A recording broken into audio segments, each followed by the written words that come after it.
If you want to hide apps on Xiaomi 17, then in that case we can go to the security app, which you can find, for example, in the app drawer. Once you go to the security app, over here in common features, you might be able to find the hide apps option. If you do, then you can select it. If not, you want to scroll down and then swipe up in order to open this toolbox. And here in privacy protection section, we can find the hide apps option. Now in here we can decide which apps should be hidden. Of course, we can tap on the switcher on the right side in order to decide if the app should be hidden or not. So let's say I'm going to hide this app over here. We also have an introduction on how to find hidden apps. And let's say I'm going to choose another one, like for example, Facebook.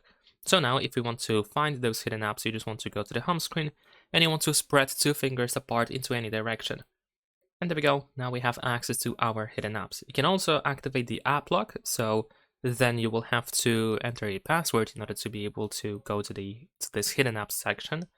Also, you can hide notifications from those hidden apps that you receive from those hidden apps, that is, of course. And that is pretty much it. Leave a like and subscribe.